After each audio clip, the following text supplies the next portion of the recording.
Gulf దేశాల్లో యుద్ధ మేఘాలు కమ్ముకున్నాయి. యుద్ధం నేపథ్యంలో 8 లక్షల మందికి పైగా ఉమ్మడి కడప జిల్లా వాసులు గల్ఫ్ దేశాల్లో చిక్కుకున్నారు. దీంతో వారి కుటుంబ సభ్యులు ఆందోళన వ్యక్తం చేస్తున్నారు. కువైట్ అంతర్జాతీయ విమానాశ్రయం టెర్మినల్ 1 వద్ద జరిగిన డ్రోన్ దాడిలో ఇప్పటికే 8 మంది తీవ్రంగా గాయపడ్డారు. ఈ విషయాన్ని తెలుసుకున్న కువైట్ ప్రధానమంత్రి షేక్ అహ్మద్ అబ్దుల్లా అల్ అహ్మదాబాద్ ఆల్ సబా 8 మంది బాధితులను పరామర్శించారు. ఇలాంటి విపత్కరమైన పరిస్థితుల్లో బాధితులకు అండగా ఉంటామని ప్రధానమంత్రి పునరుద్ఘాటించారు. తెలిసిందే అండ్ ఇజ్రాయెల్ కి ఇరాక్ కి దాడులు జరుగుతున్నాయని మేమైతే ఇన్స్టాగ్రామ్ లో వీడియోలు పెట్టినాము. చాలా మంది ఇండియాలో ఉండే వాళ్ళు అడుగుతున్నారు కోవిడ్ లో ఉన్న మన తెలుగు ప్రజలు సేఫా అని. దేవుడి దేవల్ల ఇక కోవిడ్ లో సిటీలో అయితే బాంబులు ఏం పడలేదు. ఎయిర్పోర్ట్ లో డ్రోన్ దాడి జరిగింది. అలాగే ముత్తులా అని కోవిడ్ నుంచి దాదాపుగా 80 కిలోమీటర్ల దూరము అక్కడ ఒక దాడి జరిగింది. అంతే తప్ప కోవిడ్ సిటీలో కానీ మన తెలుగు ప్రజలు కానీ అరబ్ వాళ్ళకి కానీ ఎటువంటి ప్రమాదం అయితే లేదు. మేమంతా సేఫ్గా ఉన్నాం. మేమంతా సేఫ్గానే ఉన్నాం. అండ్ ఇన్షాల్లా మా అందరికి ఏం కాదు. ఈ గొడవలు త్వరలో ముగిసిపోయి అందరూ ఒక చర్చకు వస్తారని మనస్ఫూర్తిగా కోరుకుంటున్నాం. ఈ పవిత్రమైన రంజాన్ నెలలో అందరూ బాగుండాలి.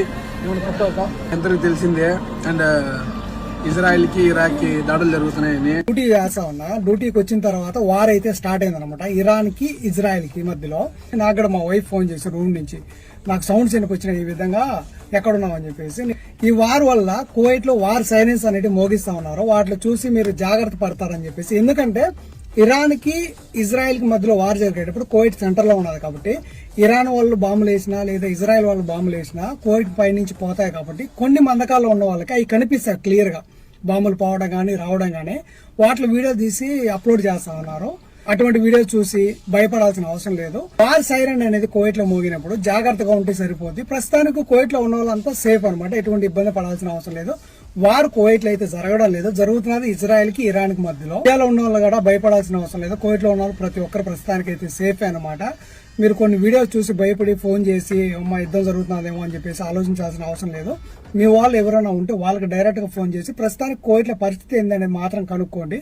అంతగా ఎక్కువ ఇబ్బంది అయితే ఇండియన్ గవర్నమెంట్ అనౌన్స్ చేస్తుంది అనమాట. కువైట్ లో ఉన్న వాళ్ళు ఇండియన్స్ జాగ్రత్తగా ఉండండి. వార్ సైరన్స్ మోగినప్పుడు జాగ్రత్తగా ఉంటే సరిపోద్ది. నేనైతే నా డ్యూటీ చేసుకుంటాను. నాకు ఎటువంటి సౌండ్స్ వినపడం లేదు.